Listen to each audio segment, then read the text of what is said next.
going on? Welcome back to the channel. If you're new, I'm Kevin, and I'm going to start doing things a little differently on this channel. We're going to do a little bit more vlogging, a little bit more randomness, I guess we'll say, and we're going to see how that works. Some of the followers on Instagram and stuff, I took a little poll. They want to see more vlogging, so that's what we're going to start doing. One thing I wanted to address in this video are the dyno numbers from the Nova and average horsepower versus peak horsepower.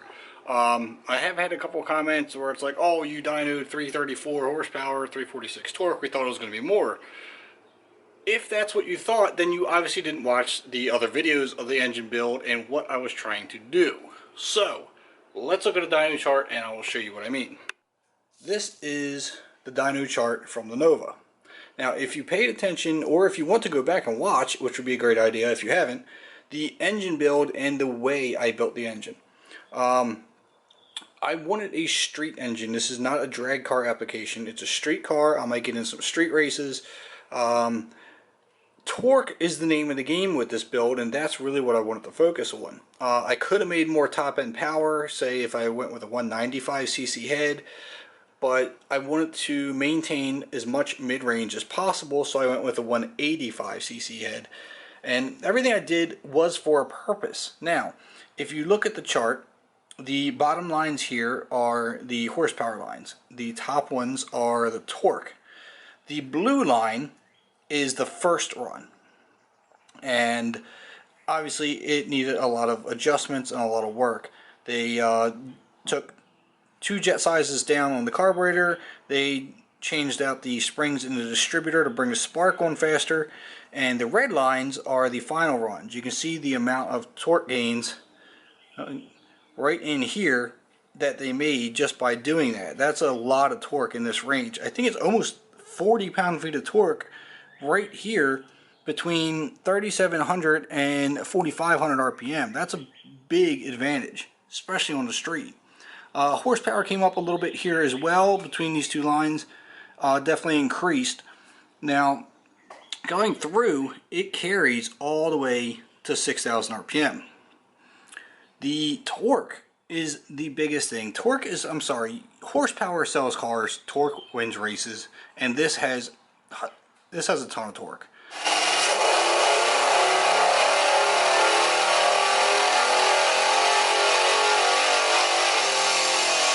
And watch the line, it carries so far over. It drops very little right here between 5,000 and 6,000. It carries all the way across.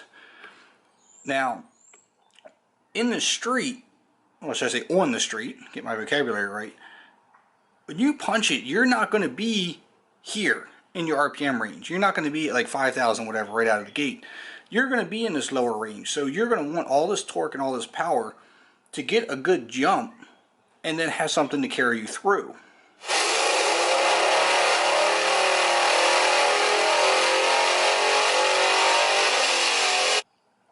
Unlike if you're on the drag strip, then you're going to launch really hard and you're going to be at 5,000 or higher the entire time. So that's where your peak numbers are going to come in. Street is going to be a little different. Now, I have a comparison here to help explain what I'm talking about. This dyno chart is from my LS1 WS6. Alright, now its peak horsepower is 324 and torque was 336.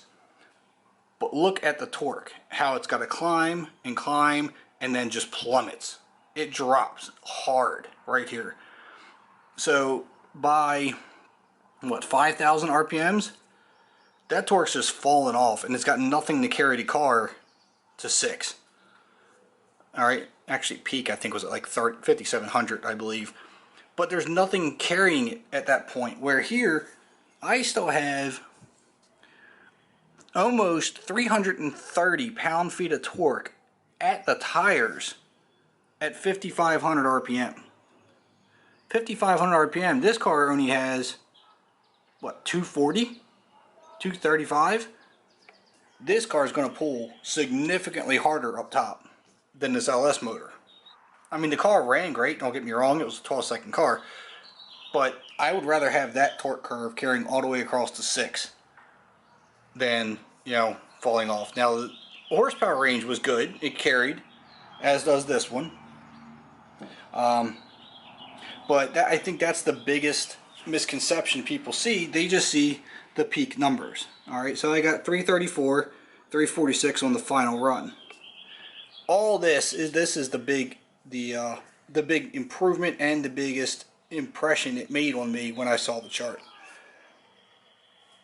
That you're just slowly, linearly, let me get my, I can't even say that, I'm tongue-tied, building power. And this one, as soon as you hit the gas, I come out of my stall converter at about 3,000 and it just punches and hits hard. My biggest issue here is going to find traction. So that's where your average horsepower is. Things like this is your peak power. All this, you're just wasted. I'm not wasting anything here. I'm carrying all the way through. So that's your biggest difference between peak horsepower, average horsepower. So on a street application, average horsepower is far more important than your peak horsepower, because the peak, you're just trying to get there. This is what's going to carry you up to that point. So that's what I wanted to explain with that. Other things going on, if we can see, it's a little, still not much light. There's no seats in the car. I had plans to go to Cars and Coffee this morning, but two things currently stop me from doing that. One, I have no seats in the car. I will address that issue soon, and the other issue was it's raining outside. So I'm not going to Cars and Coffee when it's raining. The wife also had a training session to go to for work, but that got canceled last minute. But you know, it's a wet disaster outside. Excuse my yard. I know the yard is a disaster as well, but we're getting ready to have it paved, so everything's being torn apart. That's where I'm at there. There's going to be a lot of changes coming to the Nova. Hopefully you guys will follow along with it. There's a reason the seats are out. Right now the car is a disaster because, like I said, my yard is a disaster because it's getting repaved, so I'm just driving through mud and it's just disgustingly dirty. So it needs to be cleaned. We're gonna have some more things going on with the Durango, which actually right now has a nail in the tire, so I got to get that fixed. And I think at some point we're gonna have to do some mods to that, get that done. Some more random things. Like I said, it's going to be more vlogging. So if you haven't already, hit that subscribe button, hit that thumbs up button, follow along. I have a lot in the works, and I'm hoping to get it to you in a whole different style this year. Like I said, it's a whole bunch of changes. So I'm done rambling. Hit the subscribe button, hit the like button, follow along. Catch you guys next time.